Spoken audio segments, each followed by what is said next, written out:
Rasa syukur kita sebesar-besarnya kepada kehadirat Allah Subhanahu wa taala, karena berkatnya kita semua dapat menghadiri majelis taklim di sore hari ini untuk memperoleh ilmu yang barokah dan bermanfaat. Semoga para hadirin dan kita semua selalu diberi kesehatan agar tidak ada halangan untuk mengajar ilmunya. Kedua kalinya salawat serta salam selalu kita curahkan kepada Nabi besar kita, yakni Habibana wa Nabiyana wa Rasulana Muhammad sallallahu alaihi wasallam, yang telah mengajarkan kita ilmu tauhid dan menjadi pegangan untuk kehidupan umatnya. Baiklah, langsung saja ke acara selanjutnya, yaitu acara inti dari pengajian sore hari ini yang akan dibawakan oleh Ustadz Ransi dengan tema kiat, cepat, dan tepat mencari pasangan yang hebat. Untuk waktu dan tempat kami persilakan. Bismillah, assalamualaikum warahmatullahi wabarakatuh. Waalaikumsalam. Alhamdulillah, assalatu wassalamu ala rasulillah. Asyhadu an la ilaha illallah wahdahu la syarikalah, wa asyhadu anna muhammadan abduhu wa rasuluhu la nabiyya wa la rasula ba'dah. Alhamdulillah, kita bersyukur masih diberi kesehatan, kesempatan. Mudah-mudahan kita yang hadir di sini semuanya tanpa terkecuali, yang pertama mudah-mudahan Allah selamatkan kita dari COVID-19. Mudah-mudahan pula kita yang hadir di sini senantiasa sehat badannya, sehat pula hatinya. Mudah-mudahan dengan itu bahagia di dunia, bertetangga kelak di surganya Allah. Amin ya rabbal alamin. Pada sore ini, kalau biasanya kan kita kemarin pagi ya, cuma pagi Ahad itu banyak yang katanya acara keluarga, makanya dipindah coba sore Sabtu. Sore Sabtu ada yang kerja, akhirnya pagi Sabtu banyak yang kerja, akhirnya sore Sabtu gitu ya. Nah ini kita mengikuti suara terbanyak saja ini gitu ya. Ya Bapak Ibu ikhwan akhwat yang berbahagia, sore ini insya Allah kita akan membahas kiat, tepat, dan cepat. Tepat, cepat lagi kan. Ini judul ini loh, tepat, cepat. Kiat, tepat, dan cepat mencari pasangan yang hebat. Hebat lagi gitu ya. Cuma kan sama lah kayak orang main lotre gitu ya. Kiatnya biar menang lotre itu sudah ada, cuma kan yang menang sedikit, betul kan? Kiat untuk menang di Ninja Warrior gitu ya, apakah yang menang banyak? Sedikit. Kiat untuk menang kuis family 100, yang menang sedikit, betul kan? Tidak selalu menang semua Anda. Tugas kita adalah mengupas, menggali, mengkaji di dalam Islam itu kiat agar kita tepat dapat pasangan, ya kalau bisa cepat gitu ya, dan kalau bisa lagi pasangannya hebat gitu ya. Udah tepat hebat lagi gitu ya, dan gak lama cepat. Kalau bisa kilat tambah sedikit lagi gitu. Itu ya. Ada nggak itu Ustadz di dalam Islam? Ada. Islam itu hebat gitu ya. Gitu ya. Islam itu hebat. Nanti kita punya beberapa kisah di kitab ini. Ketika dia mencoba tanpa kiat ini, dia tidak dapat. Tapi ketika kiat ini dipakai, dapat. Mantap ya. Wah ini itu ya, nanti kita bahas gitu ya. Oke. Pastilah semua kita itu yang normal pengen mencari pasangan, kan begitu ya, pasti. Yang normal, pasti ibu-ibu bapak yang datang ke sini punya anak pasti pengen anaknya dapat pasangan yang tepat. Kalau sudah mencari pasti pengennya cepat, jangan lambat-lambat, cepat kalau bisa. Mesti pengennya begitu. Cuma faktanya banyak di antara kita sudah mencoba banyak kiat tapi tetap lambat. Bahkan sudah dapat tapi tidak tepat, begitu ya. Akhirnya banyak yang tak bahagia. Ini bapak ibu yang sudah nikah, kalau ada yang datang yang sudah nikah, atau mbak-mbak nih, mas-mas nih, orang tuanya, coba liatin foto dia waktu SMA muda sama sekarang. Jadi kalau aura kecantikannya lebih cantik dulu sebelum menikah, berarti rumah tangganya tak bahagia, paham ya? Berarti nggak tepat dapat pasangan itu. Jadi ada orang dapat pasangan itu nggak tepat, gitu ya. Ada. Nanti ada yang berakhir dengan maaf, bercerai, ada pula tetap lanjut berumah tangga, tapi naudzubillah min zalik, rumah tangganya nol berkah.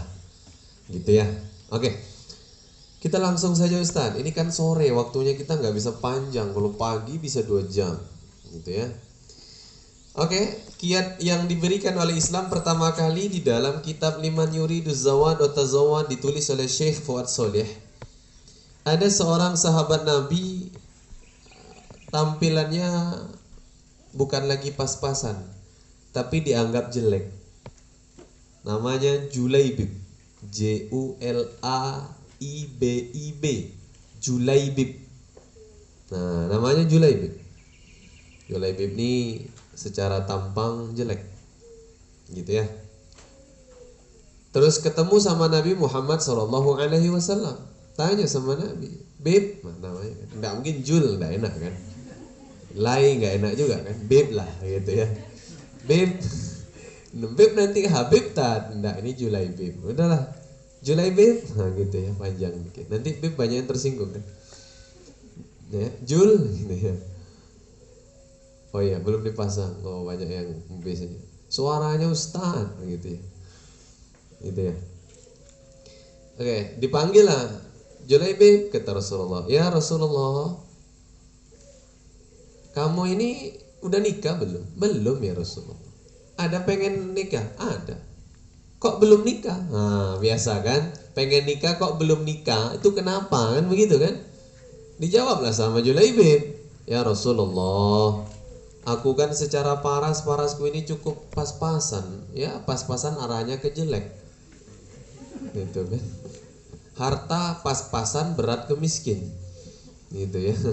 Benar, Julaibib ini tampangnya sangat ya sederhana, bahkan kalau dalam hadis itu jelek ya, dalam kitab ini disebut jelek. Terus kalau segi harta miskin. Dari segi kedudukan jelas, masa anak sultan miskin kan? Gitu loh. Jadi dari segi keturunan jelas orang biasa. Terus Nabi tanya, kamu emang sudah pernah nyoba? Maksudnya nyoba ngelamar akhwat, cewek. Mbak pernah enggak kamu lamar? Nabi nanya. Pernah ya Rasulullah. Ada akhwat yang aku taksir, aku suka. Kata Julaibib bilang, ada. Tapi terus gimana? Ya tadi, karena aku jelek, aku miskin, tak mau orang tuanya nerima aku. Ini tolong ikhwan ya, maaf banget. Kadang memang yang membuat terhambat segera dapat cepat itu yaitu. Kalau pengen dapat kilat, bukan cepat dan tepat ya, pengen dapat kilat, pakai aja mobil BMW. Nah, atau Mini Cooper kan. Nah, masuk assalamualaikum, fasih dikit kan. Masuk setoran hafalan. Ar-Rahman, nggak disuruh malah setoran kan. Itu bisa kilat itu, tapi takutnya nggak tepat kan. Itu ya, kalau lagi keluar ingus dilapnya pakai uang 100.000, gitu kan. Buang ke tong sampah. Itu kalau bapaknya tanya kerjaan di mana, liatin foto sama Bill Gates sama Jack Ma kan, diedit padahal gitu ya. itu kilat, tapi takutnya nggak tepat kan gitu ya. Kalau kita kan tepat, cepat kan gitu ya, tepat dulu gitu loh. Ya, nah Julaibib ditanya sama Nabi, sudah pernah kamu melamar? Sudah, ditolak, kata Julaibib. Maka Rasulullah SAW kemudian menemani Julaibib pergi ke rumah akhwat tadi. Dia nanti dapat di kitab ini, bagus. Saya baca kisahnya lama tak ulang-ulang, seneng bacanya. Jadi ya, sesampainya ke rumah itu, Assalamualaikum, kata Rasulullah. Mendengar suara Nabi yang khas, ya, yang punya rumah, tuan rumah, bapaknya si akhwat langsung keluar setengah berlari senang. Waalaikumsalam, masuk baginda, masuk ya Rasulullah, masuk. Alhamdulillah ya Allah, berkah apa ini? Ya, Rasulullah mau ke rumah kami, senang. Gitu ya, ya sudah, dikasihlah minum, dikasih makan, dikasih snack. Kalau kita mungkin di Jogja ini dikasih pisang rebus, gitu kan. Teh wajib itu biasanya. Kalau di kampung tehnya nggak disaring kan. Nah, saya kalau silaturahim ke di kampung-kampung itu, ya Allah, minum teh lengket sini. Gitu ya. Iya, nggak disaring sama mereka. Apa mereka tidak punya penyaring? Enggak, memang seni minum teh di kampung begitu, paham ya? Gitu loh. Nah, oke. Singkat cerita, sudah dikasih minum, dikasih makan, snack, udah santai. Bertanyalah bapak si akhwat ini, ya Rasulullah, ada gerangan apa baginda ke rumah Nabi, ke rumah kami, kata bapak si akhwat. Maka Rasulullah menyampaikanlah niat datang tadi. Ya Rasulullah, kami kata Rasulullah, ya Rasul. Ini gini Pak, jadi kami ini datang ke sini pengen melamar anak bapak. Senangnya. Alhamdulillah ya Allah, mama sini mama. Kalau ke bahasa kita kan mama jadi panggil kan. Ibu sini, ibu, mama sini. Kenapa Pak? Nah ini Nabi pengen ngelamar anak kita. Gitu ya. Senang mereka berdua, bahagia. Siapa yang tak senang? Ibaratlah ibu-ibu punya anak perempuan dilamar Ustaz Abdul Somad. Istilah senang gitu kan. Setiap hari bisa selfie terus kan. Posting status, followers nambah itu kan. Menantuku gitu kan. Nah, followers nambah itu kan. Nyarinya orang sekarang followers gitu ya. Nah oke. Singkat cerita, setelah disampaikan niat tadi, tiba-tiba bertanya.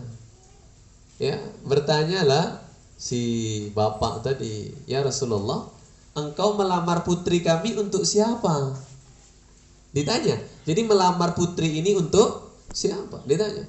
Maka Rasulullah SAW menjawab, ini putrimu tak lamarkan, bukan untuk aku, kata Nabi. Ini Julaibib ini la ilaha illallah, lesu.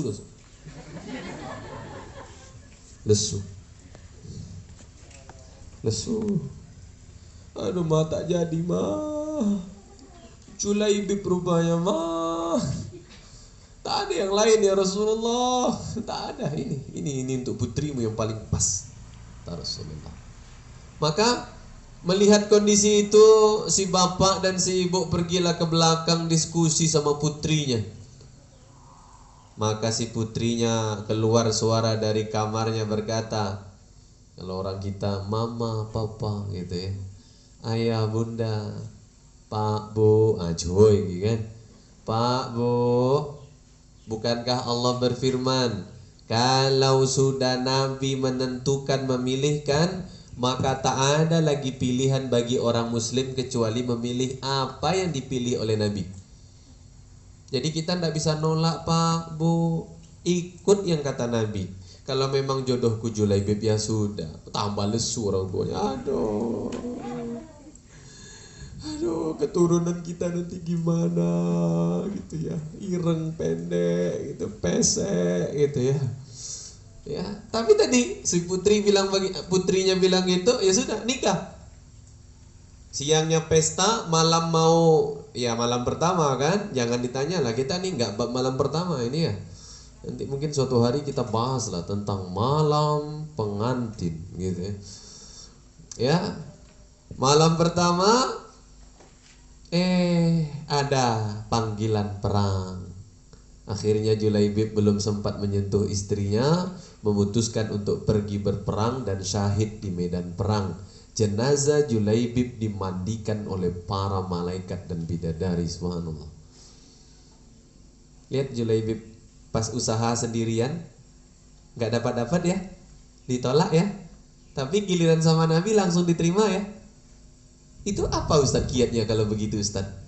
Ya, saya tadi pagi itu ada live streaming itu ya. Bagaimana biar kita hijrah, biar kita berislam, biar kita beramal, biar kita berdoa itu cepat terkabul. Maka Profesor Dr. Buya Hamka bilang, Syekh Muhammad bin Shalih Al-Utsaimin dalam kitab Syarah Hilyah Thalabil Ilmi bilang, ini sama, statementnya hampir sama. Apa? Bekal utama seseorang itu untuk sukses mendapatkan apapun yang diinginkan adalah guru. Nabi Muhammad kan gurunya Julaibib, betul kan? Ya, coba nih ikhwan nih, ya punya guru, berguru kepada seorang ustaz. Misalkan gurunya Ustadz Adi Hidayat, jelas begitu ya. Cuma kan di sini masalahnya tak bisa, Ustadz Adi Hidayat tak ada di sini. Tersisalah lagi kan, nah ustadz biasa. Ustadz biasa kajiannya sudah banyak lah di luar kota. Ngaji cuma tinggal sama Ustadz Ransi pula lagi kan. Gitu ya, guru. Jadi sampai Syekh Muhammad bin Shalih Al-Utsaimin beliau mengatakan, modal utama seseorang pengen sukses, pengen mendapatkan yang dia mau, maka modalnya adalah guru. Ya, ketika Julaibib datang sendirian dia tolak, tidak bisa. Tapi ketika Julaibib datang bersama Nabi langsung. Gitu caranya ikhwan, paham ya? Jadi kalau ditolak sama cewek, akhwat, cari ustaz yang orang tuanya senang sama ustaz itu. Nah, kalau dia senang sama Ustaz Abdul Somad gimana? Ah, itu berat juga itu. Gitu ya. Sama akhwat juga begitu. Ini kebetulan istri saya nggak datang karena qadarullah, bukan kebetulan ya. Qadarullah istri saya nggak datang karena besok ada event acara. Nah, kebetulan yang menyelenggarakan istri saya, jadi dia harus gladi resik dulu gitu loh di hotel. Oke, saya dengan istri saya itu dijodohin ustaz. Gitu ya. Itu pondok saya dulu. Gitu ya. Kemudian dia masuk pondok di sana, kata ustaz, "Udah Ransi, kamu nikah aja sama dokter." Yang membuat yakin itu mantap ya. Jadi saya disuruh begitu. Ya sudah, tak lamar aja kan. Gitu ya. Jadi begitu kan, nikah cepat kan? Nggak ada macam-macam kan? Cepat gitu loh. Tepat betul kan? Cepat, tepat. Jangan ustadz yang cuma ngisi kajian kayak saya begini, teman-teman gak ikut kajian saya yang lain, jangan percaya ke saya karena mesti saya tidak tahu dengan Anda. Ingat, di sini salah satu syarat sebagai mak comblang perantara itu harus tahu kepribadian kedua belah pihak, bahkan keluarganya harus tahu. Maka kalau orang berguru kan tahu gitu loh. Contoh nih misal, maaf ya, misalkan di sini Masuki lah, Masuki itu kan sering ngaji ya dengan saya. Saya tahu karakter Masuki. Jadi kalau ada akhwat yang mau ke Masuki, saya kan bilang, oh maaf, Masuki itu rumahnya di Klaten, orang tuanya begini, anaknya seperti ini. Jadi kalau kamu mau sama dia, kamu harus terimain. Jadinya tepat, paham ya? Enak gitu loh, karena tahu karakter. Saya juga begitu, Mas. Kamu kalau mau sama akhwat ini, ya, akhwat ini dia aslinya orang Sumatera. Orang Sumatera itu identik dengan agak keras. Jadi kalau Jawa ketemu Sumatera harus siap. Kan dapat suami nanti agak keras. Begitu tuh. Jadi enak, jadinya tepat. Itulah guru, perannya guru di sana. Jadi maaf teman-teman ya. Jadi kalau teman-teman cuma datang sekali-kali, terus tidak ada diskusi, tidak ada kita ngobrol santai, nanya begitu ya. Itu tidak berguru namanya. Itu bukan berguru namanya. Ustadz Ransi kan cowok, laki-laki. Lah, bagaimana seorang akhwat bisa? Istri saya. Itulah gunanya istri seorang ustadz. Assalamualaikum Bu Dokter. Oh, itu ya. Bu, Umi biasanya Umi. Istri saya dipanggil Umi itu geli dia. Gitu ya. Kok aku dipanggil Umi ya Bang? Ya terserah saya bilang. Ya kan dipanggil. Kan enak ya, Umi, tolong disampaikan, ada akhwat begitu ke istri saya banyak. Tolong sampaikan ke Ustadz Ransi, saya dihubungi oleh seorang ikhwan namanya ini. Kira-kira Ustadz Ransi kenal tidak ikhwan ini? Kebetulan ikhwan ini pengen ta'aruf dengan saya. Maka tugas saya apa? Oh, ikhwan ini ngajinya di sini, di sini, di sini. Paling sering dengan Ustadz ini. Ustadz ini backgroundnya begini. Oh, ini begini. Ikhwan ini orang ini. Nanti saya bilang ke istri saya bilang ke dia. Seperti itu. Enak kan ya? Akhwat tidak perlu langsung ke saya, bisa lewat istri saya. Dan ikhwan pun tidak perlu ngecek akhwat gitu ya. Kita ta'aruf syar'i ya, kita buka dengan basmalah. Ya. Iya, setelah basmalah kita tilawatul Quran. Ya. Antum yang baca Al-Quran, ana kata si akhwat ya, ana yang baca syari tilawahnya biar syar'i. Nanti kita tutup dengan kafaratul majlis. Ya ndak syar'i itu ndak begitu. Gitu loh, itu ndak syar'i. Itu ya. Syar'i itu perantaranya jelas. Maaf, ikhwan, akhwat. Anda kalau perantaranya cuma seorang ikhwan atau seorang ustadz yang belum nikah, itu dianggap bukan perantara. Ndak boleh. Atau seorang akhwat saja itu ndak boleh. Itu ya. Benar, ndak boleh. Anda nanti baca di sini panjang lebar. Nanti ada waktu kita bahas siapa yang berhak menjadi mak comblang. Nanti kita bahas, tenang. Tapi masih jauh itu babnya. Di tengah itu nanti. Nggak semua orang boleh. Lah sementara sekarang kan sembarangan aja kan. Kamu mau nggak nikah sama dia? Emang dia bagus? Bagus. Mak comblangnya kayak gini. Paham ya? Ya ditanya bagus ya bagus aja kan. Jadi Nih maaf nih, ikhwan akhwat, ayo cari guru berguru. Gitu loh. Para sahabat Nabi itu tepat dapat jodoh, cepat dapat jodoh, ndak berbelit-belit urusannya. Kenapa? Ada guru yang nembungin.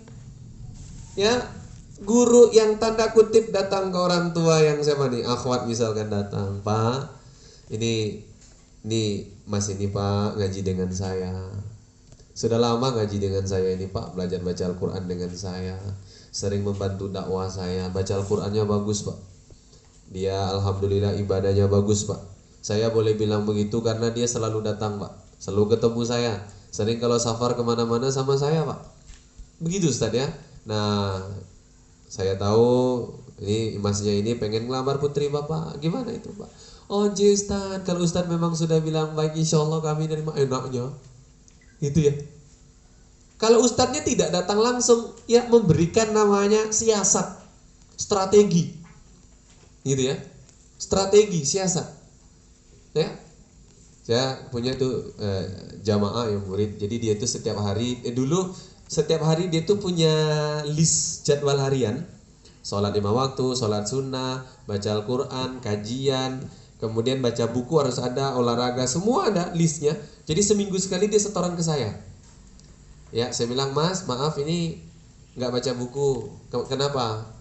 Aduh Tat, hari itu saya kurang enak badan, langsung tidur. Oh ya, ini nggak ngaji 3 kali loh Mas, 3 hari loh nggak ngaji. Kan setiap hari harus ngaji sama saya. Gitu loh. Ini nggak ngaji loh 3 hari. Iya Tat, 3 hari saya tuh ada workshop, jadi saya nggak bisa ikut kajian. Tapi diganti nggak ngajinya? Diganti Ustaz, saya ikut kajian online akhirnya. Oh ya sudah, nggak apa-apa. Ini nggak olahraga kan? Nggak. Karena maaf, orang itu kalau misal mau nikah, kan fisik perlu ya, gitu loh. Ini mau ta'aruf badannya bungkuk-bungkuk. Assalamualaikum ukhti. Gitu ya. Ukhtinya bungkuk-bungkuk ya. Salam gitu ya. Aduh, ini kalau istri bungkuk, suami bungkuk, anaknya jadi apa gitu ya. Itu loh. Nah, ini kadang-kadang kita tidak memperhatikan itu. Saya banyak dulu murid seperti itu. Bahkan saya masih punya murid, cuma ini lagi di luar kota, di luar Jogja. Dia itu sampai waktu lulus kuliah, dia itu dikasih hadiah buku sama akhwat. Tahu isi bukunya ada tulisan apa? Akhi, kapan halalin aku? Iya, sampai sekarang ini, Bang, ada datang akhwat 5 orang, Bang, ngasih CV. Mungkin. Saya bilang nggak usah. Akhwat yang baik itu datangnya tidak langsung ke kamu dengan cara seperti itu. Caranya kamu yang datang ke dia cuma ngasih tahu. Kan kadang akhwat itu offset juga kan, gitu loh. Terlalu over kan? Akhwat menawarkan diri boleh, bukan berarti ngasih CV langsung ke ikhwan. Belum paham ya? Jadi nawarkan diri itu gini loh, akhi, aku sepertinya menginginkan kamu menjadi suamiku. Tapi jadi kalau kamu berkenan, tolong lamar aku. Begitu caranya. Bukan ini CV-ku, ini Mas CV-mu mana? Tidak begitu caranya, paham ya? Ini kadang-kadang banyak yang salah paham. Nah, ini yang pertama, guru. Jadi kiat terbaik, kalau bahkan Syekh Muhammad bin Shalih Al-Utsaimin itu bilang bekal utama, paham bekal utama ya? Jadi bekal nomor 1 gitu loh. Yang harus diprioritaskan tuh guru malah. Kata para ulama yang lain, kalaupun guru tidak membantu dalam masalah jodoh, minimal keberkahan dari guru dan doa guru itu membuat kita mudah, cepat dan tepat dapat jodoh. Keberkahan dan doanya guru itu loh.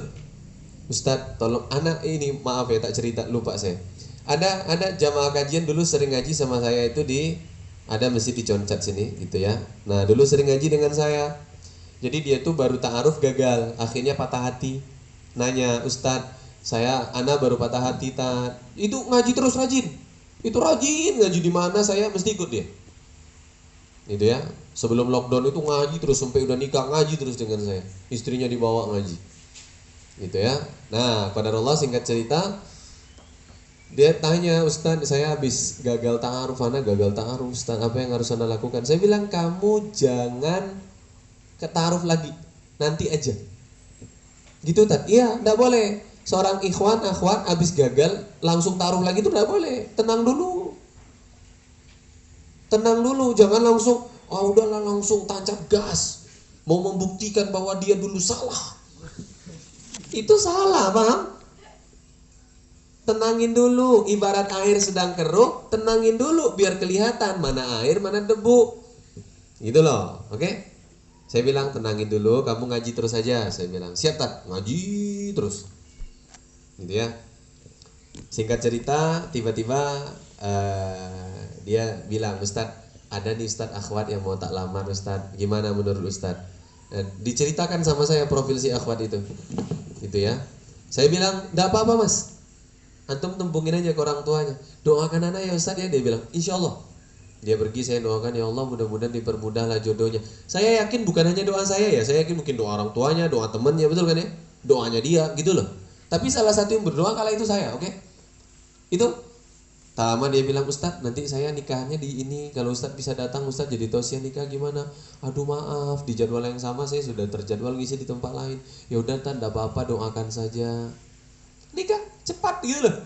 Subhanallah ya. Padahal sebelumnya proses macam-macam gitu ya. Itulah gunanya guru. Lah kalau guru tidak ngarahin, guru tak jadi mak comlang gitu kan, guru tidak menjodohkan, guru tidak mendoakan. Ada juga modelnya yang saya alami itu, teman-teman itu ragu dengan calonnya. Ada seorang ikhwan mau nikahin akhwat, dia ragu. Dia pengen akhwatnya kalem. Sementara akhwat yang taruh dengan dia ini agak humble. Tahu humble ya? Friendly lah. Jadi kalau ngomong sama semua orang, baik cewek, cowok itu sama aja dia. Jadi kalau ngomong itu kayak nggak ada batas, paham ya? Jadi kalau ngomong sama cewek gitu kan wajar ya. Ini sama cowok kadang. Nah si ikhwan ini nggak suka. Dia bilang, Ustadz saya pengen cewek yang kalem. Dia kan bilang gitu ya. Oke, akhirnya saya bilang, Mas, saya bilang ini kan calon antum ini kan dulu kerjaannya merawat lansia. Jadi akhwat ini dulu kerjaannya ngerawat lansia di luar negeri. Saya bilang, Mas, yang namanya wanita bekerja merawat lansia dan anak kecil pasti harus humble, pasti harus friendly, pasti harus humoris, gampang ngomong. Coba bayangin ngerawat lansia tapi kalem, bayangin. Iya mbak. Iya. Lapar, makan aja. Maaf mbak, nggak mahram kita. Nah enak banget, paham ya? Main sama anak kecil, ayo tante lari. Coba bayangin perawat tapi kalem gitu ya. Nggak enak banget lah. Saya bilang, Mas, ini wajar, ini backgroundnya dia dipengaruhi oleh masa lalunya. Masa lalunya, backgroundnya adalah seorang perawat lansia dan anak kecil. Maka pasti itu mempengaruhi, saya bilang. Gitu kan? Iya, dia udah mau mundur. Saya bilang jangan mundur, ini adalah sesuatu yang bisa dirubah. Saya bilang, begitu Ustadz, betul. Akhirnya dia bilang, bisa gak Tad kira-kira ini berubah? Saya bilang bisa. Istri saya adalah dokter. Istri saya itu adalah orang yang banyak berhubungan dengan orang dulunya, saya bilang. Tapi pelan-pelan sekarang bisa berubah, saya bilang. Gitu Ustadz.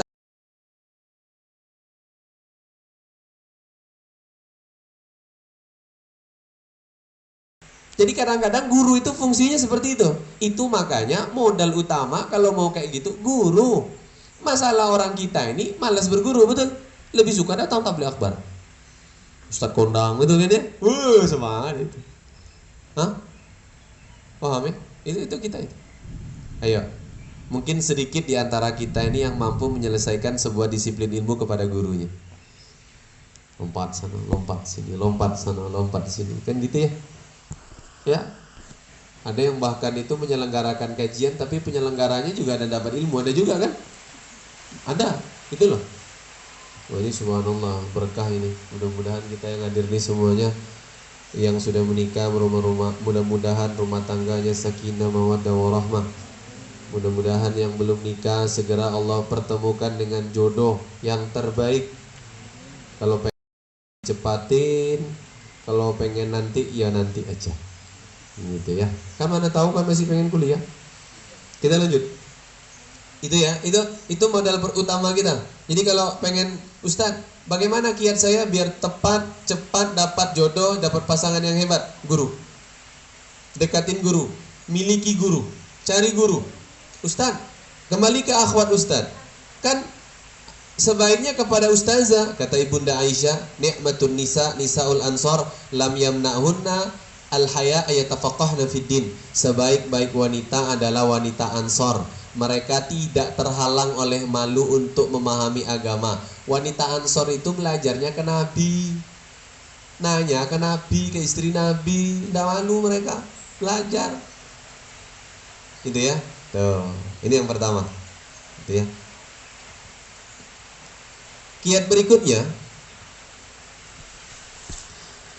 jodoh itu adalah milik Allah. Yang ngatur Allah, yang buat Allah. Allah yang lebih tahu. Yang memiliki itu Allah. Jadi kalau pengen dapat, mintanya berarti kemana? Ke Allah. Jadi kalau pengen dapat, tapi kalau pengen cepat, tepat, bagaimana Tat? Jangan minta doang, dekatin Allah. PDKT sama Allah. Pepet Allah. Oke. Pepet Allah. Gitu ya. Allah dipepet maksudnya gimana Ustaz? Maksudnya dipepet itu PDKT sama Allah, perbanyak ibadah-ibadah yang mendatangkan kecintaan Allah. Itu maksudnya pepet Allah. Nah, ini maaf ya kalau saya ceritanya kok saya dan istri saya, tapi saya bilang aja. Jadi kalau boleh saya bilang, istri saya itu adalah salah satu orang yang suka datang ke kajian saya dan menggemari. Wah, gitu ya sih. Ini Ustaz Hansi ini. Oke, akhirnya dia berdoa, ya Allah, hamba pengen punya suami seorang ustaz. Dan disebut dia nama disebut. Pengennya Ustaz Hansi, mantap begitu ya. Benar. Begitu dia cerita ke saya, dia bilang, setiap habis azan sebelum iqomah, setiap habis sholat, aku pasti berdoa begitu bang, dia bilang. Pasti, dia bilang. Doa terus. Akhirnya Allah sampaikan. Caranya, perantaranya Ustadz tadi. Begitu ya. Subhanallah. Pepet aja Allah. Deketin Allah. Dia tuh sampai nyari tahu bagaimana sih biar kita PDKT sama Allah. Biar yang kita mau dapat. Kalau bisa cepat, gak usah lama-lama. Ya, kan kita tuh pengen dapat yang tepat kan gitu ya. Terus cepat gitu loh. Udah pepet Allah, yang punya Allah kok. Pepet aja Allah. Ustadz, mau mepet Allah caranya bagaimana Ustadz? Lakukan apa yang Allah sukai. Allah sukanya apa? Lakukan. Gitu ya.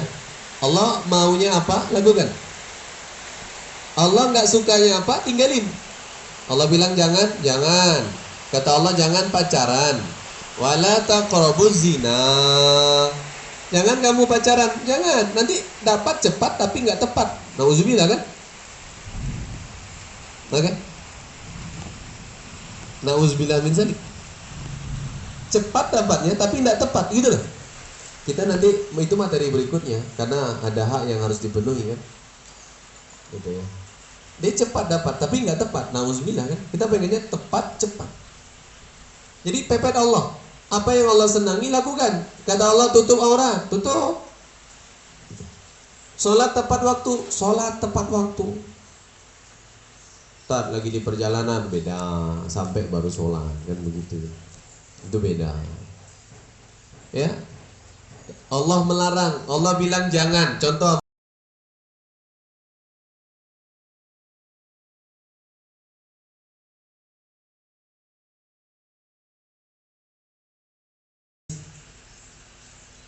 paham? Jangan berduaan maksudnya ya. Walaupun kata-katanya enggak pacaran. Kalian kok berduaan, pacaran enggak? Apa bedanya, paham? Pacaran itu sebuah kalimat doang. Yang dimaksud wala taqrabuz zina itu kamu jangan berduaan. Ustaz, berduaan itu offline atau online? Dua-duanya. Lewat WhatsApp ya sama aja, bodoh ini, paham? Kamu udah tahajud belum, Dek? Ini ikhwannya ngechat nih. Alhamdulillah sudah, Kak. Kakak sudah, alhamdulillah, Dek, dari jam 11 tadi. Dari jam 11. Gitu ya. Kakak sudah berdoa untuk kita. Kita. Masa depan kita. Anak kita. Kita itu sebelum nikah aja itu tunggu nanti nikah. Nggak ada tahajud jam segitu lagi itu. Paham? Kata Allah wala taqrabuz zina, jangan dekati zina. Ya sudah, Apa-apa yang mengarah ke sana ndak usah. Ini kadang anak pondok pun ya Allah, gitu ya. Anak pondok pesantren pun ada yang seperti itu. Ini kalau ada anak pondok tersinggung, anak pondok banyak loh ya. Saya ada nih ibu-ibu ngechat ke saya, ada seorang ibu-ibu tersinggung gara-gara ustadz ceramah membahas banyak wanita nongkrong di kafe. Saya pikir emangnya nongkrong di kafe cuma dia doang kan gitu ya? Ada ribuan orang nongkrong di kafe, betul? Kalau saya sebut nama baru betul kan protes gitu loh. Ada ribuan orang nongkrong di kafe, ada jutaan orang yang hobi nginap di hotel, paham ya? Gitu loh. Ibunya itu ustadz hati-hati, kalau enggak nanti hidupnya enggak bakal aman. Saya adukan UU ITE baru kena masalah kan? Kan ngancam, saya simpan. Kan kalau ngancam begitu kena UU ITE loh. Hati-hati, kita enggak boleh loh kayak gitu. Saya simpan tadi. Ntar kalau terlalu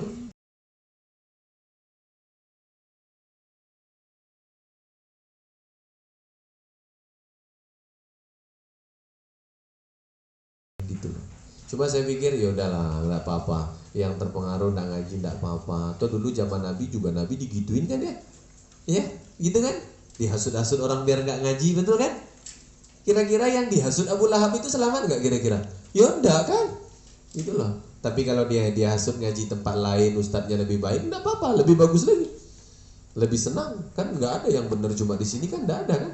Wong dari dulu nggak pernah kok ngaji sama Ustadz Ransi, boleh cuma Ustadz Ransi doang, nggak pernah. Saya selalu bilang, ikutilah kajian ustadz-ustadz yang akidahnya lurus, ilmunya bagus, ikutin. Nggak boleh berguru ke 1-2 guru tuh nggak boleh. Belajarlah ke guru yang banyak, selalu seperti itu. Begitu ya. Tuh. Maksudnya nanti dibilang anak pondok banyaklah tersinggung kan?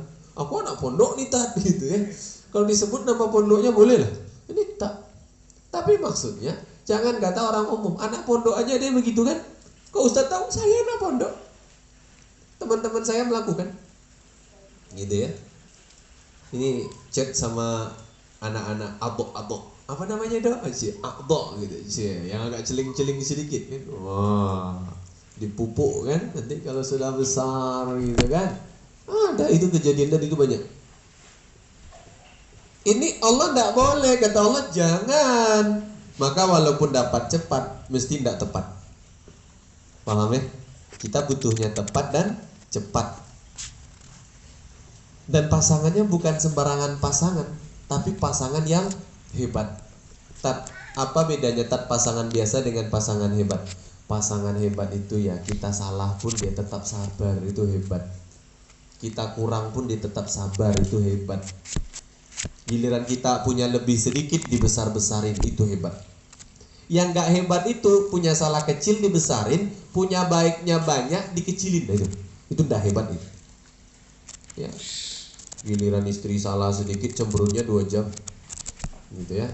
Giliran istri buatin teh senyumnya sedikit ya, hilang. Itu kan ndak bagus, ndak hebat itu. Kalau pasangan hebat itu ya, misalkan istri buatin teh, Masya Allah istriku bikinin teh, Alhamdulillah, ya Allah bersyukur punya istri udah cantik, pengertian, banyak pujiannya, padahal cuma teh.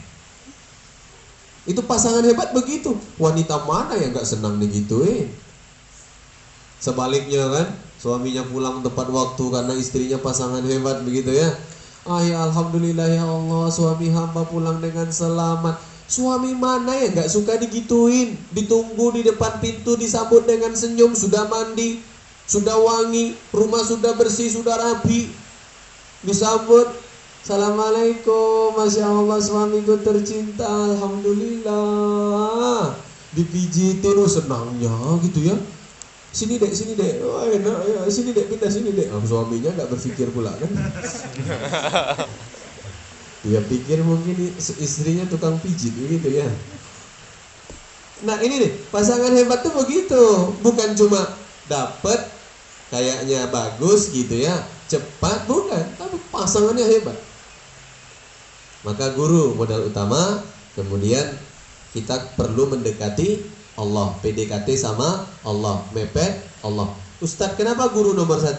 Tidak ada yang bisa menunjukkan kita cara lebih baik PDKT sama Allah kecuali guru kita. Tidak ada. Kita pengen PDKT sama Allah, maka nanti guru kita ngasih clue, gitu ya. Misal, contoh lah di sini siapa ya, Mbak Naura lah contoh. Gitu.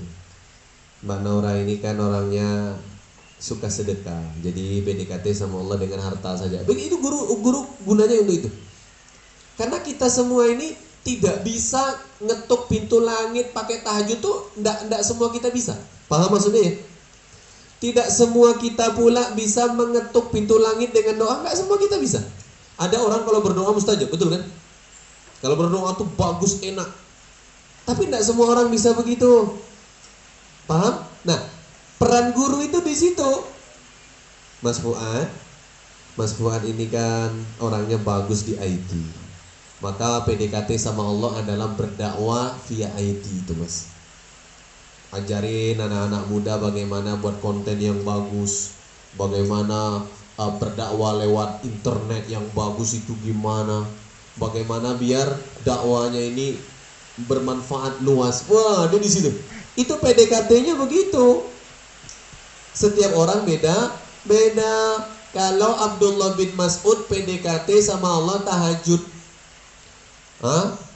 Tahajud, jadi dia nggak puasa sunnah. Kalau Abu Dzar Al-Ghifari dalam riwayat dia ini puasa sunnah, dia suka berlapar-lapar. Kalau Ibnu Abbas sampai beliau berstatement, aku, kata Ibnu Abbas, aku kalau bangun sepertiga malam terakhir, aku tidak sholat malam. Ngapain? Aku lebih milih belajar. Imam Syafi'i sama. Jadi beliau itu dari Isya sampai subuh nggak tidur, belajar doang. Belajar. Ngafal. Baca. Beda-beda kan PDKT-nya? Setiap orang beda-beda. Bilal bin Abi Rabah PDKT-nya sholat tohur, sholat sunnah 2 rakaat setelah wudhu. Beda-beda. Setiap kita ini beda-beda. Nah, PDKT sama Allah pengen mulus, kita butuh nomor 1. Makanya modal utamanya guru dulu. Jangan dibolak-balik. Ini kita ini kadang guru gak punya, ngaji di sana sini ngajinya gak lancar, baca Al-Quran salah, gak berguru namanya itu. Orang yang sudah ngaji, baca Al-Quran aja belum lancar, itu namanya belum punya guru. Selesai, paham? Ayo. Gitu ya. Jadi kalau orang ngaji sering kemana-mana ngomongnya tinggi, ada orang kayak gitu. Kalau ngomong tinggi banget, aku gitu ya. Gitu. Allahumma sayyiban nafi'an. Allahumma.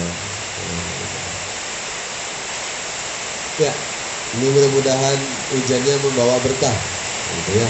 Amin ya rabbal alamin. Suara sampai belakang jelas? Jelas ya? Yang duduk di ujung jelas ya? Suara sampai ya? Agak kurang? Gitu ya? Oke, kita lanjut. Gitu ya. Jadi PDKT sama Allah tiap orang tuh beda-beda. Tidak sama. Maka guru itu punya peran bagaimana kita PDKT-nya benar. PDKT-nya jitu. Gitu ya. Nah, ada orang berdoa puluhan tahun, beribadah puluhan tahun, tak juga. Kenapa? PDKT-nya nggak tepat.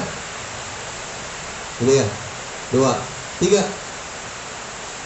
Kiat yang bisa kita lakukan agar tepat, cepat mendapat pasangan yang, atau mencari pasangan yang hebat, selain guru, selain PDKT sama Allah, kita sebenarnya memerlukan namanya kepribadian yang kuat. Masalahnya kita itu sudah ngaji, suka terombang-ambing. Itu sudah pernah disabdakan oleh Nabi. Ini Nabi yang bilang. Oke. Orang-orang yang punya kepribadian kuat, oh itu enak. Saya sudah melihat sendiri yang seperti itu. Ya, tidak pernah gagal yang seperti itu. Poin nomor 3 ini luar biasa. Karena orang tidak mungkin kan punya kepribadian kuat dalam Islam loh ya. Tanpa punya guru, tanpa PDKT sama Allah kan nggak mungkin ya. Gitu ya. Jadi kepribadian kuat itu pernah digambarkan oleh Nabi. Kata Nabi, di akhir zaman nanti umat Islam itu banyak. Oke, saya ulang. Di akhir zaman itu umat Islam banyak, dominan, mayoritas, jumlahnya banyak. Tapi kata Nabi seperti buih di lautan, terombang-ambing. Angin ke barat ikut ke barat, angin ke timur ikut ke timur, angin ke selatan ikut ke selatan, angin ke barat ikut ke barat, terombang-ambing. Kenapa kata Nabi? Tak punya pijakan, tak punya sandaran. Gitu ya. Oke, ini Nabi yang bilang. Maka orang beriman itu bukan orang yang terombang-ambing.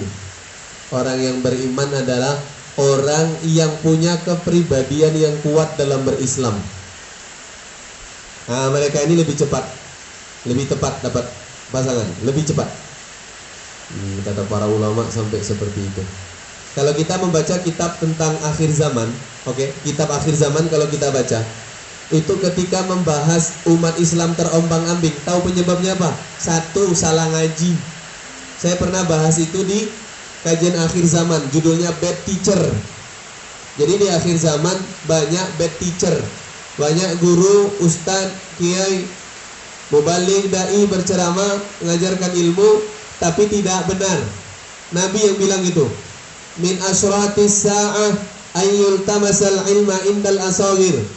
Di antara tanda kita hidup di akhir zaman, orang banyak belajar kepada asagir, banyak ngaji kepada asagir. Siapa asagir itu? Ustadz. Ustadz yang suka petantang petenteng,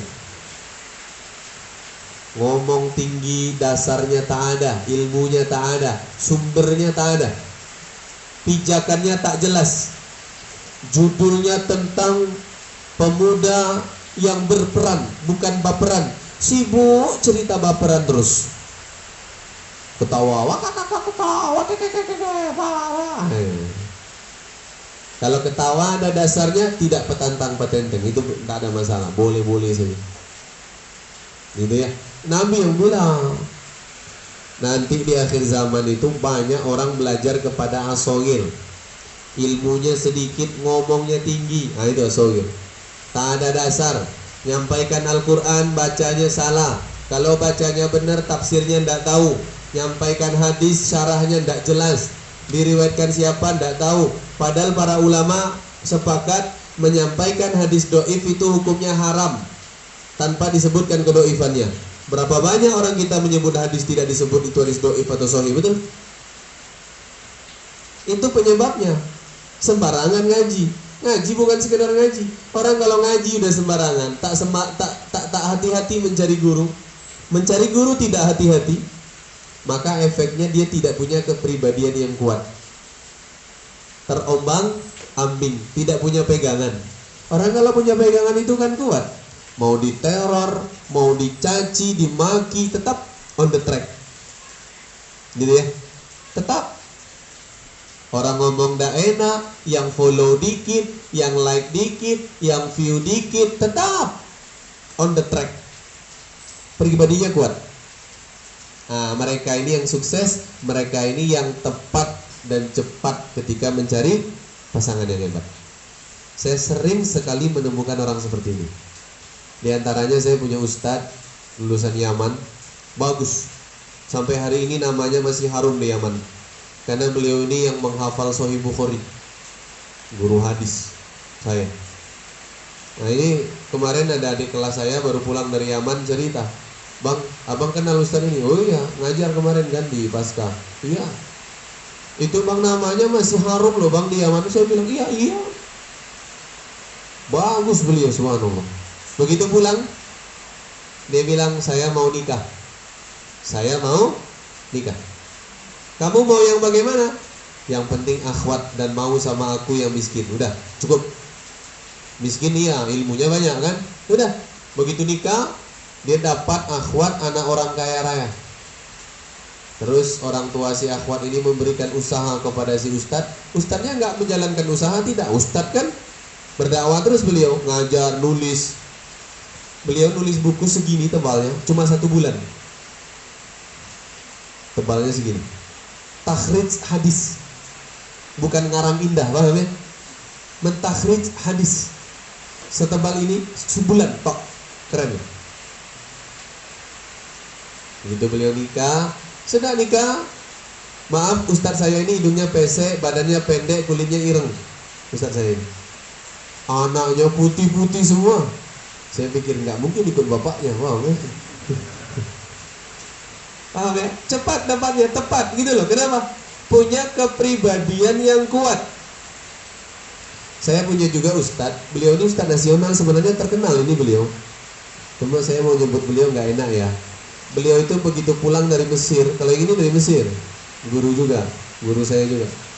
Itu beliau pertama itu berdakwah dulu ya, kayak saya lah, berdakwah dari muda udah dakwah gitu kan. Nah terus ketika mau nikah, jadi ditanya, kamu mau istri yang bagaimana? Dia bilang, istri yang bisa mendukung dakwahku semua. Cuma begitu aja. Paras, keturunan, harta, tidak perlu, dia bilang. Dukung dakwahku aja. Kan orang kalau bilang mau dukung dakwah itu kan tidak mudah, paham ya? Kan mestilah dilihat track recordnya kan. Nikah sampai sekarang, subhanallah. Gitu ya. Cuma pertanyaannya, ikhwan, sudah sekuat apa kepribadian Anda? Kata para ulama, kalau Anda ngaji, ustadznya lagi tidak enak, Anda nggak suka, itu kepribadian Anda tidak kuat, selesai urusan. Paham ya? Itu seperti itu. Akhwat sama, ya. Misalkan Anda ngaji nih, ustadznya lagi tidak enak, padahal materinya bagus, tapi pembawaannya lagi tidak enak misal, atau soundnya bermasalah, atau kondisinya tidak nyaman, misalkan. Kok Anda merasa nggak enak gitu ya, nggak nyaman gitu, itu tanda orang kepribadian yang tidak kuat. Akhirnya dia main handphone ya, melamun. Coba kalau aku nikah sama Muzammil, melamun dia. Paham ya? Nah ini berarti bukan kepribadian yang kuat. Orang kepribadian yang kuat itu fokus dia. Gitu ya. Tuh, wallahu a'lam bishawab. Kita lanjut. Ya. Kita masih ada sekitar 10 menit. Nanti setelah itu kita sesi tanya jawab. Karena maghribnya setahu kami itu lewat 50 ya, jam 5 5.50. Jadi nanti biar dapat 20 menit lebih lah untuk sesi tanya jawab ya. Tuh, materi sejam, selebihnya kita tanya jawab. Oke, kita lanjut materi kita. Ustaz, kenapa kita perlu mencari pasangan yang hebat? Kenapa? Ini penting. Kan kiatnya sudah tahu kan? Pasangan hebat yang bagaimana sedikit sudah tahu kan? Sedikit. Nah, ada pertanyaan muncul. Kenapa kita harus mencari pasangan yang tepat, cepat, dan pasangannya hebat? Kenapa harus tepat? Kenapa harus cepat? Satu, ini harus tahu. Kata Umar bin Khattab, tidak ada yang menghalangi orang untuk menikah kecuali dua. Kata Umar bin Khattab, kecuali dua. Karena nikah itu harus segera, tidak boleh ditunda-tunda. Memperlama nikah itu tidak boleh. Biarlah nanti itu tidak boleh dalam Islam. Maka kata Umar bin Khattab, orang menunda-nunda nikah itu mesti karena dua hal. Satu, maaf agak kasar, bodoh. Gitu ya.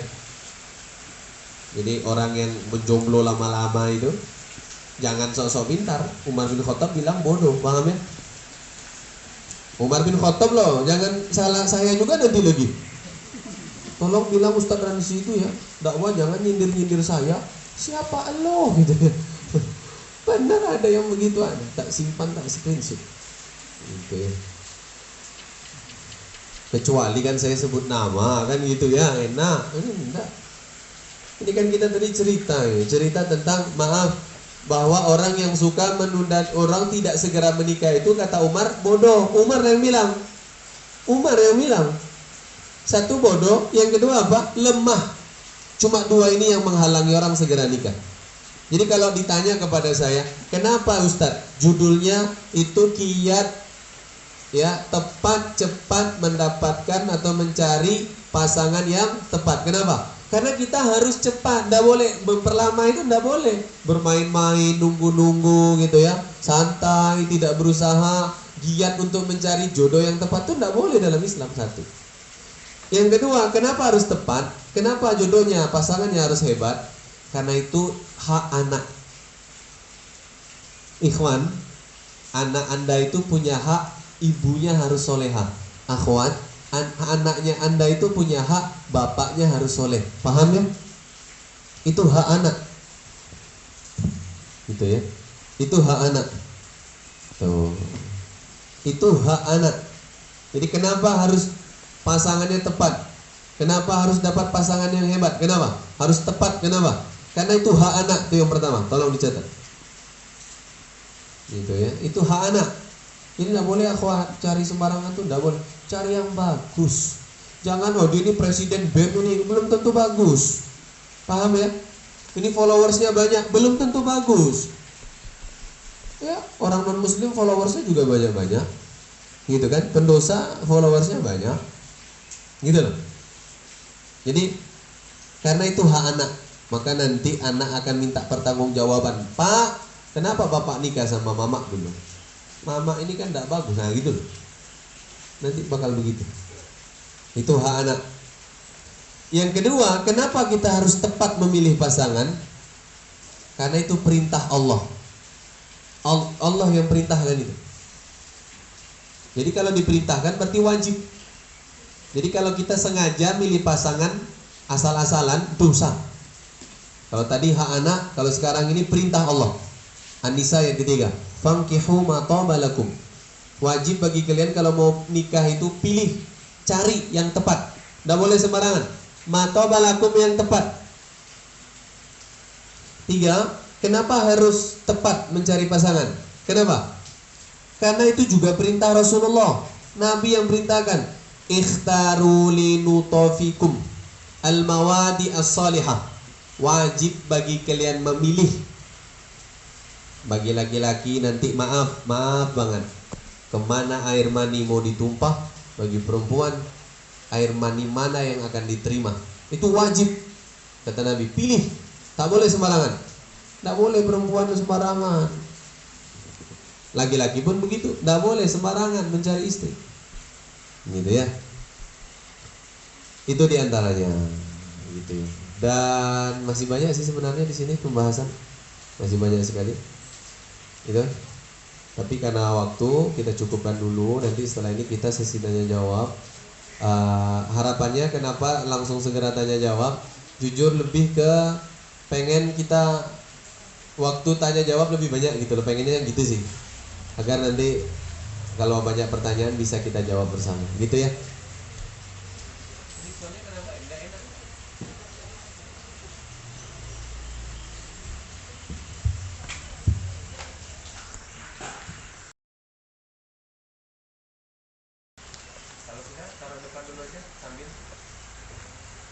Hukumnya apabila istri sedang marah tetapi suami minta jatah. Wah ya Allah.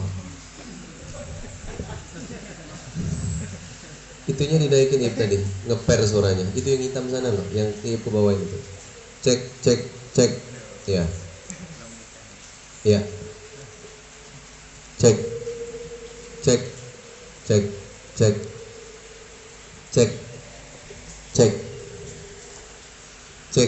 Itulah ada suaranya itu. Jangan itu berarti. Cek. Ya udah sudah, enggak apa-apa. Ustaz, bagaimana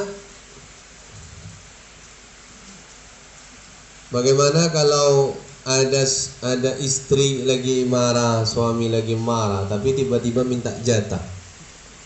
Ya, istri ini lagi marah-marah, tiba-tiba suami minta jatah. Bagaimana Ustaz? Kalau suaminya minta jatah, sebenarnya istri tetap wajib memenuhi, walaupun lagi marah. Paham ya? Tat, kan lagi marah, Tat, enggak seru, enggak apa-apa.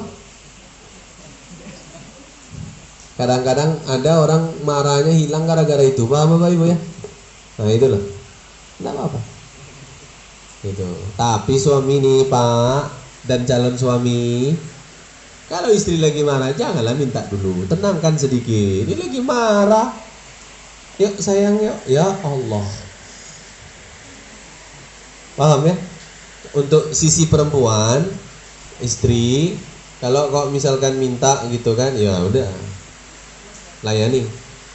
Tapi bagi suami, kalau istri lagi tidak baik, lagi marah, ya sudah, jangan dulu, perbaiki hubungan dulu. Gitu ya. Assalamualaikum Ustaz. Waalaikumsalam. Bagaimana kita mengetahui calon pasangan kita tepat atau tidak? Bagaimana kita tahu dia itu tepat? Sementara kan belum menikah. Itulah guna guru tadi. Itulah guna perantara yang baik. Itulah guna saran-saran yang baik. Jadi kalau guru yang baik itu, dia pasti nyuruh kita nanti, laki-laki itu disuruh pergi silaturahim ke rumah akhwat. Itu dulu. Jadi Mbak, apa yang Mbak lihat tidak seluas yang dilihat oleh orang tua Anda, paham? Jadi ketika ikhwan tadi ke rumah Anda, orang tua Anda bisa menilai. Paham akhi ikhwan ya? Itulah. Nah, nanti yang pertama seorang aja datang sendirian, kan? Yang kedua datang sama keluarga. Begitu seterusnya. Gitu ya, begitu seterusnya. Tuh. Jadi kalau kita pengen tahu itu cuma begitu saja. Karena apa? Ustadz pun, guru pun, orang tua pun itu cuma menilai zohirnya saja. Jadi yang dinilai yang nampak-nampaknya saja. Aslinya kelihatan nanti sudah menikah. Nanti kalau lah menikah baru tahu itu. Sebelum nikah nampaknya baik, pengertian, murah senyum, akhi, tidak apa-apa, nunggu lama, tidak apa-apa. Sebelum nikah. Setelah nikah, sayang nunggu dikit. Aduh, memang perempuan. Paham ya? Aslinya kelihatan nanti, tapi secara umum memandangnya ya ini ya secara umum doang dilihat, nampaknya saja begitu. Wallahu a'lam bishawab. Ini nggak ada yang bisa setel sound ya. Ini masalahnya mas, jangan itu sudah. Nanti dengung-dengung lagi. Ini biasanya yang bisa nyetel itu Mas siapa? Mas Denis, tapi nggak datang. Gitu ya. Jadi soundnya sangat tidak enak. Jadi maaf teman-teman tak kasih tahu. Soundnya kalau tak enak itu saya kerongkongannya sakit. Jadi ngomong itu dari tadi sebenarnya sakit. Cuma kan kadang jamaah itu taunya wah enak aja nih kan gitu ya. Padahal sudah gini-gini dari tadi udah sakit banget. Gitu ya. Soundnya nggak enak ini. Agak suara tinggi dia denging gitu ya. Bayangkan sound sekecil itu doang, itu diaturnya ada ilmunya, betul kan? Masa mau nikah sekian puluh tahun kau nggak mau berilmu, piye toh? Paham ya? Kecil loh itu, ada ilmunya, betul? Masa nikah nggak belajar ilmunya? Belajar. Lanjut. Apa yang harus dilakukan agar kita memiliki kepribadian yang kuat? Bagus ini. Yang perlu kita lakukan agar kepribadian kuat adalah ya.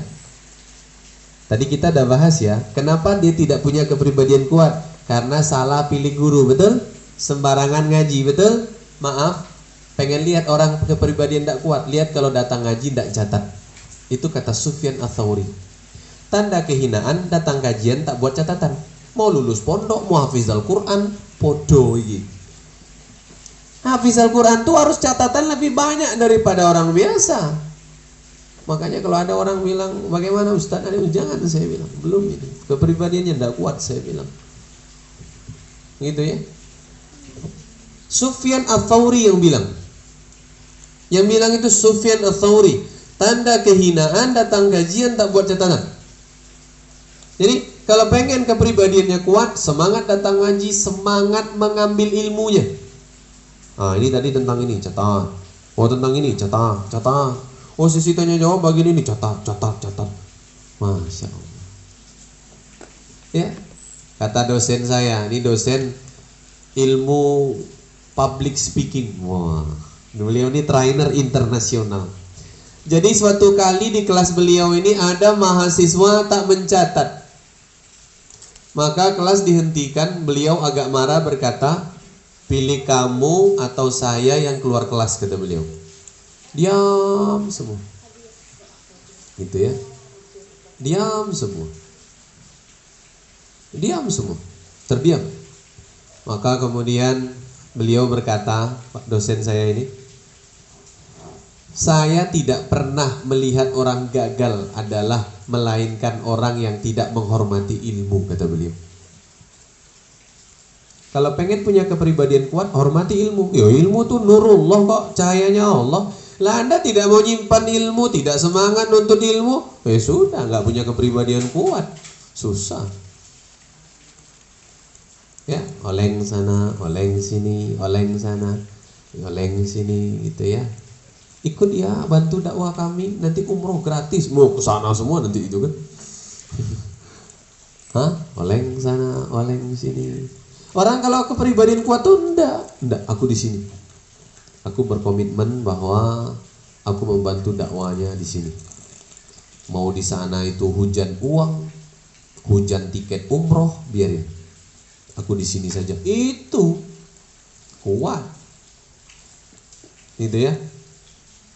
Nah, paham? Assalamualaikum Ustaz. Waalaikumsalam. Jika ada rumah tangga namun ternyata antara suami dan istri serta suami dan mertua beda landasan dan mertua ridho jika mereka bercerai, itu bagaimana? Apa mertuanya berdosa?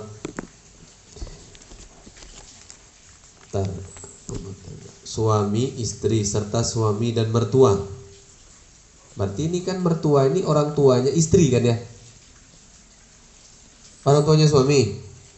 Kalau orang tuanya suami, memang orang tua suami berhak mengizinkan anak bercerai, tak berdosa orang tua.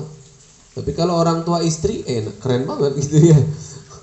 Bilang ke suami anaknya gitu ya, mau cerai tak apa-apa. Jadi memberikan solusi cerai itu Nabi pun pernah. Nabi Ibrahim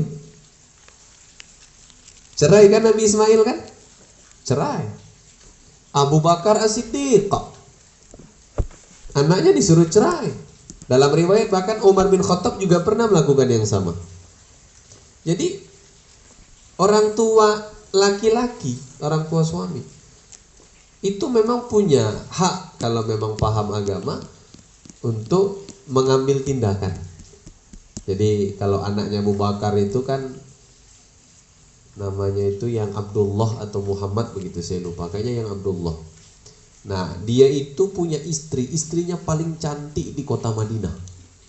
Lah, akhirnya dia bercanda, bergurau dengan istrinya.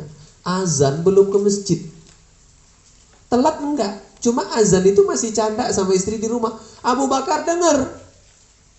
Begitu ketemu di masjid selesai sholat, kata Abu Bakar, istrimu ceraikan. Paham ya? Tergantung alasan mengizinkan atau menyarankan cerai itu apa itu. Kalau alasannya benar menurut Islam, boleh, tak dosa. Tapi kalau alasannya tidak sesuai menurut Islam, maka orang tua tadi berdosa. Assalamualaikum Ustaz. Waalaikumsalam. Sebenarnya saya mau segera nikah, namun kuliah belum selesai, masih proses skripsi. Saya pengennya selesaikan kuliah dulu, tapi kalau enggak segera nikah banyak godaan dari mana-mana, terutama medsos Ustaz. Nah ini kadang mau nikah tak jadi nikah. Gara-gara apa? Gara-gara kuliah, skripsi. Kapan skripsi selesai? Tahun depan. Tahun depan itu kan banyak. 2001 tahun depan, 2022 tahun depan, 2035 tahun depan, begitu loh. Nah ini nggak jelas. Punya kebijakan, nggak boleh nikah kalau masih kuliah. Nah itu ya, orang tua nggak boleh, suruh kuliah dulu tak. Nah ini orang tuanya perlu ngaji, paham ya? Anaknya sudah banyak godaan.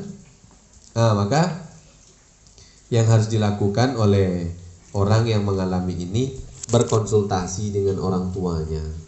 Kalau dia punya guru, ajak gurunya konsultasi ke rumah dengan orang tua. Nah, itu bagus. Maaf teman-teman, Bapak Ibu, saya bilang ini pas akhwatnya lagi tak ngaji sini ya. Saya tuh banyak akhwat yang minta orang tuanya yang laki-laki beserta dirinya itu ketemu saya itu banyak. Ustaz Ansi, saya bapaknya Fulana. Pengen ketemu Ustadz diskusi masalah anak saya. Masalah apa Pak? Masalah jodohnya. Anak saya bingung. Ini udah kelas akhir, belum juga nikah, tugas belum selesai. Baiknya bagaimana Ustadz, kalau berkenan kami mau diskusi. Banyak orang tua begitu banyak. Nah ini kalau orang tuanya paham agama ya.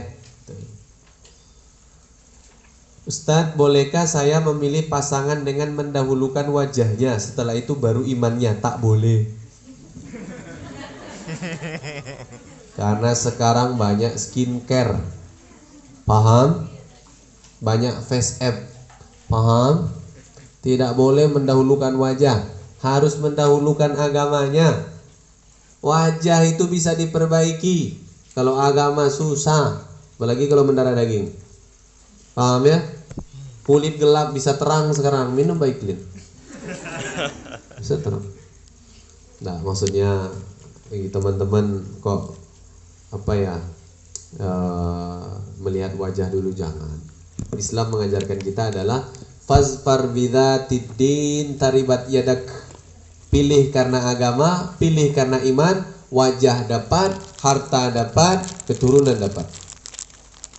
Tapi kata para ulama ketika mensyarah hadis versi Tobari, apa kata para ulama? Memilih karena wajah nanti diuji dari wajah. Tiba-tiba pasangannya jelek, ada yang lain yang lebih menarik. Kalau karena harta nanti dari harta diuji. Kalau dari keturunan, tapi kalau dari agama selamat kata Nabi. Itu pengumuman ya kayaknya. Oh, saya pikir azan tadi. Cepat betul. Bagaimana sikap kita sebagai akhwat? Bukan kita, antun. Kita, saya masih single, dimintai tolong teman ikhwan untuk dikenalkan kepada teman akhwat kita, jangan mau. Paham? Ingat tadi mak comblang siapa? Ikhwan akhwat yang belum nikah tidak boleh jadi mak comblang. Paham? Jangan langsung jawab tak boleh. Kayak gitu betul Ustaz? Iya. Nanti jangan-jangan si ikhwan itu nembak diri antum. Paham? Alasan doang kan? Kan tak tahu Ustaz. Tapi tidak boleh. Jadi akhwat yang belum nikah, ikhwan yang belum nikah itu tak boleh jadi perantara. Jadi walaupun cuma ngenalin itu disebut perantara. Dosa nanti tidak boleh. Kan akhwat juga tidak boleh kontak sama ikhwan itu, paham ya? Walaupun kedoknya perantara tadi kan, tak boleh. Bagaimana biar kita tidak terkena ghosting? Jangan pacaran nggak ghosting itu. Ghosting itu istilah orang pacaran. Kalau menikah haram itu. Kalau pacaran jangan pacaran. Paham ya? Karena pacaran tak boleh juga kan. Ustadz enak banget bilangnya. Emang dulu Ustadz pernah pacaran? Pernah. Ustadz tinggalkan? Iya. Bisa. Berat? Iya. Karena harus jujur kan. Nangis? Iya. Nangis saya. Malam tahun baru di pondok nangis, ya Allah. Berat dosa saya itu. Saya masuk pondok tuh sakit 1 minggu. 2 minggu. Orang pikir mati saya. Betul. Sakit parah. Saya mau pulang. Ustadz saya bilang apa? Ini mungkin mengikis dosa-dosa ransi masa lalu. Iya juga ya Ustadz. Nangis ya. Sekarang itu saya kalau nangis tuh nangis malu karena dulu pernah pacaran. Benar. Dan maaf teman-teman, saya tidak pernah menganggap ada manfaat dari berpacaran. Dan tidak ada pernah bangga pacar banyak, playboy, tidak pernah gitu ya. Yang ada malu dan malu. Bahkan saya kalau diminta ngisi ceramah di kampung mantan saya itu tidak mau saya. Keluarga besarnya kenal saya biasanya. Benar. Saya pernah suatu hari ngisi di Riau di sebuah tempat. Ditunjuk-tunjuk saya dari belakang. Alah, sekarang aja Ustadz itu dulu. Ya kan orang umum kan, maklum ya gitu. Makanya saya di Jogja aja lah, nggak usah ke Riau. Ke Riau Sabtu Somad aja. Kita lanjut. Gitu ya. Bagaimana cara agar tidak terlambat untuk menjadi istri solehah? Mulai dari sekarang juga. Mulai dari yang kecil-kecil. Mulai dari sekarang. Mulai dari yang kecil-kecil. Jangan nunggu besok walaupun cuma pagi besok. Makanya kata Abdullah bin Umar, "Idza amsayta fala tantasirus sabah." Kalau sedang sore nih, jangan nunggu pagi besok. Wa idza asbahta fala tantasirul masa. Kalau pagi hari jangan nunggu sore, sekarang juga. Dan mulai dari yang kecil. Pengen jadi istri soleha, pengen jadi suami soleh, mulai dari yang kecil-kecil. Nggak usah muluk-muluk. Nggak pernah masak tiba-tiba bikin rendang, hancur itu. Paham? Afwan Ustaz, saya pernah dengar bahwa jika seseorang pernah pacaran atau berzina maka nanti anak keturunannya akan ada yang pacaran juga. Apakah ini benar? Lalu bagaimana untuk menghindari ini jika sudah pernah terlanjur pacaran? Bertaubat. Anak-anak itu mengikuti kebiasaan orang tua kalau tidak bertaubat orang tuanya. Kalau sudah bertaubat tak ikut. Tak ikut. Saya dulu pemain musik. Saya dulu anak band. Saya pencipta lagu.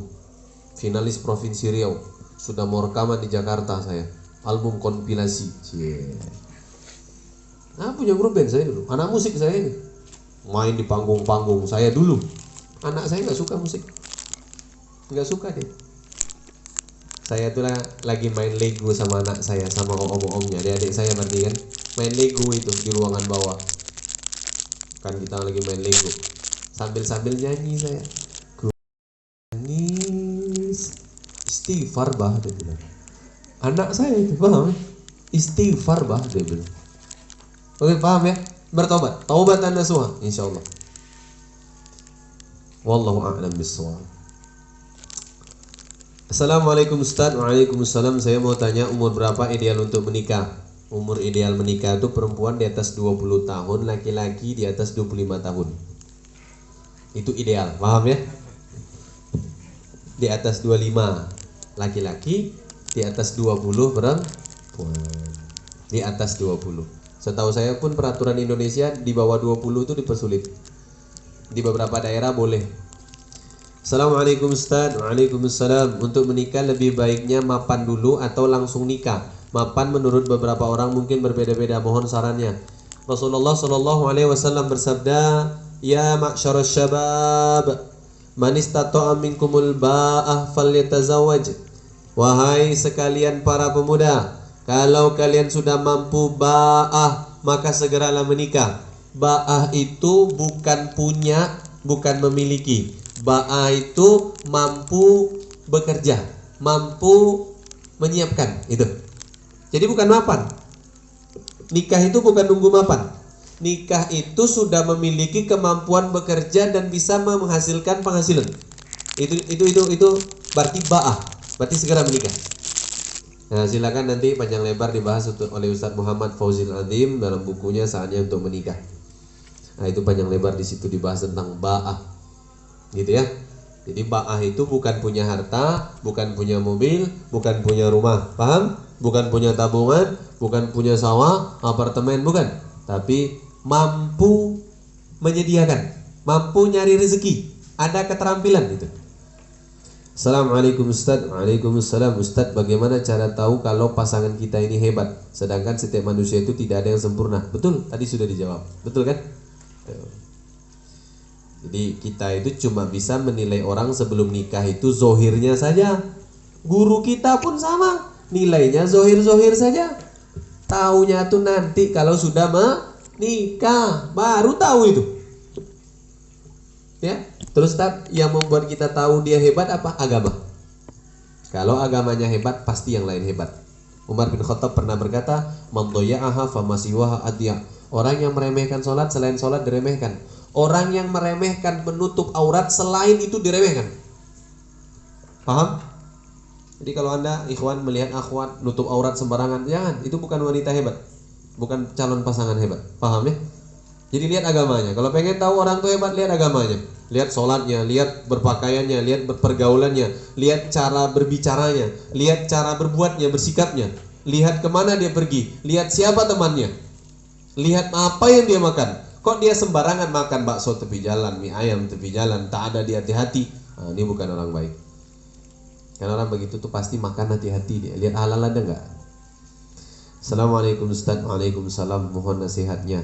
Karena orang tua, ketika orang tua laki-laki membolehkan untuk segera menikah, hanya saja setelah menikah, ya setelah menikah bekerja di luar kota sembari mencari kerja di Jogja. Sedangkan orang tua saya menginginkan laki-laki ya tersebut untuk kerja di Jogja saja dan tinggal bersama. Terima kasih. Bagaimana itu Ustaz? Jadi orang tua laki-laki minta si laki-laki kerja di luar kota, orang tua perempuan pengennya si laki-laki kerja di Jogja, tinggal bersama. Ustadz, itu yang bagus yang mana? Pilihannya cuma dua. Istri ngikut suami kerja di luar kota, atau suami tetap bekerja di kota Jogja, tinggal bersama istri. Maaf, di dalam Islam itu sebenarnya tidak diperkenankan orang itu bekerja jauh di luar kota, itu sebenarnya tidak diperkenankan sendiri tanpa istri. Karena sebagai laki-laki itu mesti tidak bahaya ya, godaan banyak gitu loh. Apalagi sekarang pelakor tidak tahu diri kan. Sudah nikah sikat juga sama mereka kan. Nah, maksud saya pilihannya cuma dua, istri ngikut suami yang kerja di luar kota, atau suami mengalah ngikuti permintaan orang tua istri untuk tetap tinggal di Jogja. Seperti itu. Itu ya. Tuh. Assalamualaikum Ustaz. Waalaikumsalam. Izin bertanya, bagaimana Ustaz dengan restu ortu yang tidak merestui ikhwannya dengan akhwat yang disukainya karena status sosial dan sebagainya? Jadi begini, saya membaca di dalam kitab Fiqhus Sunnah itu dikatakan bahwa seorang ikhwan tidak direstui oleh ayahnya karena alasan sosial, bukan alasan agama, itu restu ayah tidak dipakai. Restu ibu pun sama. Sama, maaf, bahkan wanita. Kan wanita itu yang harus dapat restu orang tua ya. Kalau laki kan enggak kan ya. Nah, bahkan wanita. Saya membaca dalam kitab Fiqh Sunnah ini dikatakan bahwa wanita yang kalau tidak diridhoi orang tuanya menikah dengan seorang laki-laki, tapi alasan orang tua ini tidak sesuai dengan agama, maka wanita tadi, akhwat tadi tidak harus mengikuti kata-kata orang tua. Paham ya?